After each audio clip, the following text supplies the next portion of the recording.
As you get older, you do start to think, this has been one of the longest relationships of my life, particularly one of the longest relationships of my life that I chose for myself. This was one of the first proper choices that I got to make for myself. I mean, there was clothes that I chose for myself and I chose a haircut, and both of those were bad ideas. And this one felt like a bad idea for a while, but now has been one of the greatest ideas of all time, it turns out, so that's good. But it has been a lifetime relationship. So the idea that there are some markers that I could bring my nieces or nephews to this game and say, hey, here's where my chair is, and I used to stand out there, and now I can come and sit here and look at this incredible ground. It was not like this when I used to come here. This is one of the most impressive facilities in world sport now, and back when I used to come here, I'm not even sure it was appropriate for VFL football. So, but we were forged, I was going to say we were forged in fire, but I really could have done with a fire on those cold winter days, to be honest. I'm from a family where every kid got to choose their own teams. I chose the Bulldogs because I grew up in East Gippsland, and back in the day that used to be a Bulldog zone, and I remember you always look for an AFL player who you identify with, somebody who captures the spirit of who I think you are as a kid. And I've said this to him, so I don't think this is speaking out of school, but Brad Hardy was my hero because I was also a slightly tubby ginger when I was young. And so I thought, well, if he can win a Brownlow medal looking like that, then I can achieve things in life as well. I was in my mid-40s in 2016, and so I'd gotten used to the idea that I was never going to get to see my team play in the grand final. Bonds are forged in adversity. It's why people who have an experience together, particularly a tough experience together, are bonded from life. And that can be anything from serving in the military to going on, I'm a celebrity, get me out of here. Those people stay in touch because they went through something together. The greatest thing about the Bulldogs in 2016 was, what you realised suddenly was everything that came before was worth it.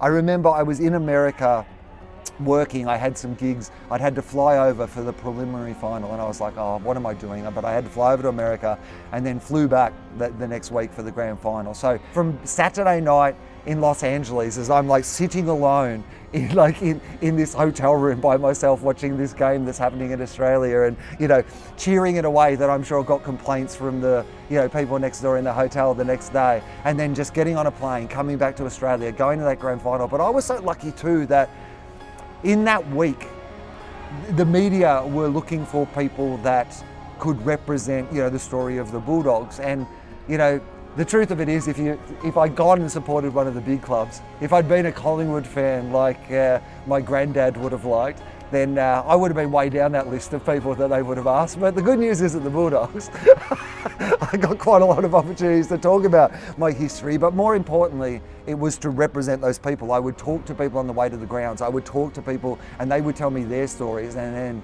I would be lucky enough to be able to go on the radio, go on the television, maybe share some of their stories and what it meant to them. It certainly wasn't anything about me, but I appreciated the opportunity to be a representative or an avatar to be able to tell those stories on behalf of people who had been fans of that club for even longer and more long-suffering than I had been. I think one of the great things about AFL football in general is that it is a membership game, that supporters have the opportunity to not just buy a jumper or wave a flag, but to actually be members of the club, to contribute, to be part of the story, valuable members of the club. And then obviously there is that base level of that, and then there are other ways that you can contribute. I remember as a kid standing here hoping that I could just have a seat.